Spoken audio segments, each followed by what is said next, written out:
Hello दोस्तों, स्वागत है आपका अपने यूट्यूब चैनल लर्नर्स लाइब्रेरी में। दोस्तों, आज की वीडियो में हम संविधान में जो महत्वपूर्ण संशोधन हुए, जो प्रमुख संशोधन से उसके बारे में बात करेंगे। ठीक है, जो कि एग्ज़ाम के दृष्टिकोण से बहुत ही इंपॉर्टेंट होने वाले हैं। बहुत सारे एग्ज़ाम में पूछे जाते हैं क्वेश्चन, और ये पूछे जाएंगे भी जो आने वाले आपके एग्ज़ाम होंगे। ठीक है, तो अभी एक चीज़ इंपॉर्टेंट नोटिस ये है कि आरआरबी जो है एक नोटिस दिया गया है।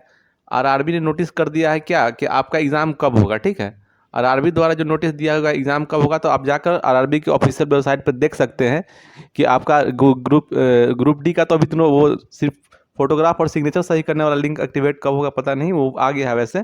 और उसके बाद आपका आरआरबी एनटीपीसी का जो रिजल्ट आने वाला है वो 15 जनवरी तक आ जाने का एक डेट दिया गया है। ठीक है, तो आप जाकर आरआरबी के ऑफिशियल वेबसाइट पर उसको चेक कर सकते हैं। ठीक है, तो आज की वीडियो हम जानेंगे संविधान में जो जो महत्वपूर्ण संशोधन हुए और संशोधन क्यों हुए। ठीक है, जो एग्जाम के दृष्टिकोण से, जो कि एसएससी, रेलवे, बैंकिंग, किसी भी एग्जाम में पूछा जा सकता है। ठीक है, तो इसको हम जानेंगे। इससे पहले इसके बारे में कुछ महत्वपूर्ण चीज़ जान लें। आपको पता होना चाहिए कि संविधान जो है अपना तैयार होकर कब बना था। तो अपना संविधान जो था 26 नवंबर 1949 को तैयार हो गया था, और 26 जनवरी 1950 से लागू हो गया था। ठीक है, तो ये संविधान लागू हो गया था। और उसके बाद जस्ट लागू होने के जस्ट एक साल बाद ही देखिए कि प्रथम संशोधन उसमें हो गया, संविधान के संशोधन हो गया।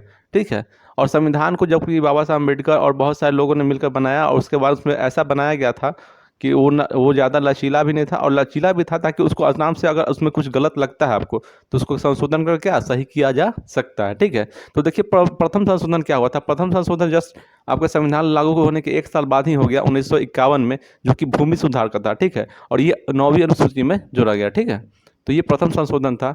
उसके बाद दूसरा इंपॉर्टेंट संशोधन हुआ 7वां संशोधन, जो कि 1956 में हुआ, जो कि फजल अली आयोग के संवैधानिक मान्यता भाषा के आधार पर, मान्यता द्वारा भाषा के आधार पर राज्यों का गठन हुआ था। जिसमें एक इंपॉर्टेंट क्वेश्चन ये बनता है कि भाषा के आधार पर, ठीक है, गठित होने वाला सबसे पहला राज्य कौन था। तो आपको पता होना चाहिए, इंपॉर्टेंट हमेशा पूछा जाता है, जो कि आंध्र प्रदेश था। ठीक है, आंध्र प्रदेश जो था, आंध्र प्रदेश जो था भाषा के आधार पर गठित होने वाला प्रथम राज्य था। ठीक है, उसके बाद इंपॉर्टेंट संशोधन हुआ 8वां संशोधन, जो कि 1960-70 के बीच में हुआ था। एससी एसटी का आरक्षण बढ़ाया गया था। जब संविधान लागू हुआ था उस समय बाबा साहब अम्बेडकर और जो भी लोग बैठे थे, उसने एससी एसटी के लिए 10 साल के लिए संविधान लगाया था, 1950 से 60 तक। लेकिन वही अगले साल में देखा गया कि उस जो लेवल जो चाहते थे कि जो भी बड़े समाज है उस नीचे समाज को एक लेवल तक लाना चाहते थे, वो आ नहीं पाया, उसमें कुछ सुधार नहीं हो पाया। इसके कारण 8वां संशोधन करके क्या किया गया, उसको 10 साल के लिए और बढ़ा दिया गया है। और अभी भी उतना सुधार देखने को नहीं मिल रहा है, इसीलिए 126वां संशोधन स्वयं मोदी जी द्वारा किया गया है। ठीक है, ये भी इंपॉर्टेंट रखना है, क्योंकि ये क्वेश्चन आ सकता है। 126वां संशोधन करके 2020 से 2030 तक ये आरक्षण को कर दिया गया, बढ़ा दिया गया। ठीक है, तो ये 8वां संशोधन, ठीक है, और ये 126वां संशोधन, इसको आपको याद रखना है। नेक्स्ट संशोधन देखिए, 36वां संशोधन जो था 1975 में हुआ, जो कि सिक्किम भारत का जो 22वां राज्य बना था। ये 36वां संशोधन करके संविधान में 1975 में सिक्किम को भारत में मिला लिया गया था। ठीक है, तो चलिए आगे बढ़ते हैं और कुछ इंपॉर्टेंट देखते हैं। देखिए दोस्तों, संविधान संशोधन में जो बहुत ही इंपॉर्टेंट संविधान संशोधन जो हुआ, उस सबसे जो इम्पोर्टेंट अभी तक कर रहा है वो रहा है 42वां संविधान संशोधन। ठीक है, जिसको लघु संविधान भी बोला गया है। लघु संविधान मतलब छोटा संविधान भी इसको बोला गया है। ठीक है, जो कि 1976 में संशोधित हुआ था, और उसमें 59 विषय जोड़े गए थे। ठीक है, इसे लघु संविधान भी बोला जाता है। ठीक है, तो इसको याद रखना है, और इसी को लोकतंत्र का गला दबाने वाला भी संविधान कहा जाता है। ठीक है, तो 42वां संविधान संशोधन से ऐसे क्वेश्चन बन सकते हैं। इसमें हुआ क्या क्या था, इसमें जो संशोधन होकर क्या किया गया था कि राष्ट्रपति को किसी बिल पर साइन करने को बाध्य कर दिया गया था। दूसरा ये था कि लोकसभा का जो कार्यकाल था वो 5 साल था, उसको बढ़ाकर 6 साल कर दिया गया था। और आंतरिक अशांति पर आपातकाल लागू कर सकती है, ऐसा पावर दे दिया गया था। ठीक है, ये संशोधन करके उसके बाद इसमें सबसे जो अच्छा काम ये हुआ था कि इसमें मूल कर्तव्य जोड़ा गया था। आर्टिकल 51 क के तहत, आर्टिकल 51 क के तहत क्या जोड़ा गया था, मूल कर्तव्य जोड़ा गया था। इसको ध्यान में रखिएगा। उसके बाद प्रस्तावना इसी में जोड़ा गया था। इसमें एकता, अखंडता और समाजवादी पंथी की बात कही गई थी। ठीक है, तो ये सारे इंपॉर्टेंट चीज़ें हैं 42वें संविधान संशोधन में। ठीक है, जिसको मिनी संविधान कहा जा सकता है। ठीक है, कहा जाता है। और उसके बाद इसी में सुधार को लेकर आया 44वां संविधान संशोधन, जो कि 1978 में आया, मुरारजी देसाई के नेतृत्व में आया, जो कि 42वां संविधान संशोधन में जो भी गलत चीज़ें हुए थे उनमें सुधार किया गया।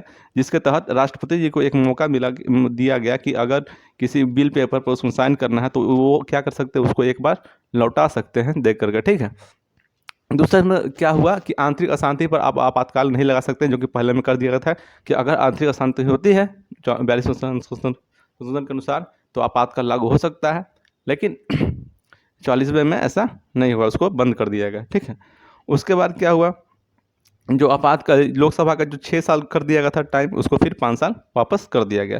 तो 42वां संविधान संशोधन में जो भी गलतियां थी उसको 44वें संविधान संशोधन में मोरारजी देसाई द्वारा उसको सही किया गया। ठीक है, चलिए आगे बढ़ते हैं।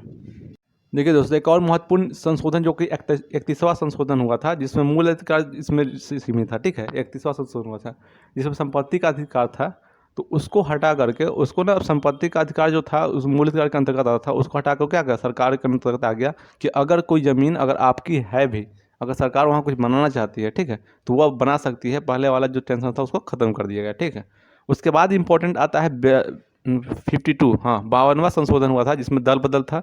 ये भी इंपॉर्टेंट है, ये सब क्वेश्चन पूछे जाते थे, जो भी इंपॉर्टेंट क्वेश्चन है, जो भी संविधान संशोधन पूछे जाते थे, ठीक है, पूछे जाते हैं, पूछे जाते मतलब पूछे जाएंगे, उसके बारे में यहाँ बताया गया। ठीक है, उसके बाद आता है 61वां संविधान संशोधन, जो कि मतदान को, जो पहले 21 वर्ष का था, 21 वर्ष के लोग ही मतदान कर सकते थे, उसको घटा कर क्या कर दिया गया, 18 वर्ष कर दिया गया 61वां संविधान संशोधन के अंतर्गत।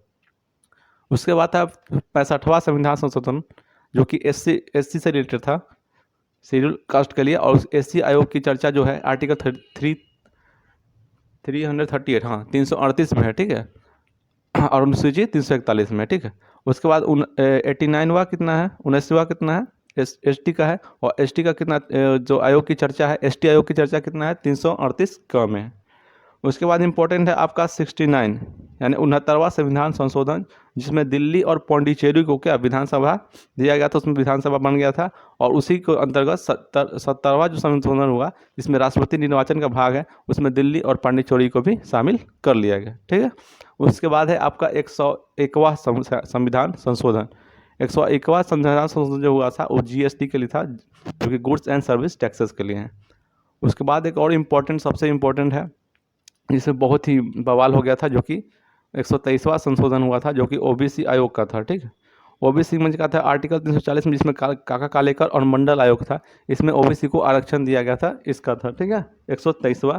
और अभी जो हुआ है आपका 124वां संविधान संशोधन हुआ है, जिसमें अनरिजर्व कैटेगरी, जनरल, जिनको इकोनॉमिक वीकर सेक्शन के अंतर्गत 10% आरक्षण की बात कही गई है। तो ये सारे जो संविधान संशोधन हुआ, जो कि इम्पोर्टेंट संविधान संशोधन है, जिससे सारे क्वेश्चन बनते हैं, आपको एसएससी बनेंगे, रेलवे बनेंगे, बैंकिंग में बनेंगे। ठीक है, पीसीएस में बन सकते हैं सब क्वेश्चन।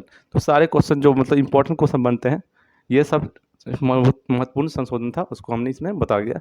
वीडियो को लास्ट तक देखिएगा। ठीक है, और वीडियो अच्छा लगे तो लाइक कर देगा, चैनल को जिन्होंने सब्सक्राइब नहीं किया सब्सक्राइब कर लें। तो मिलते हैं दोस्तों नेक्स्ट वीडियो में, धन्यवाद।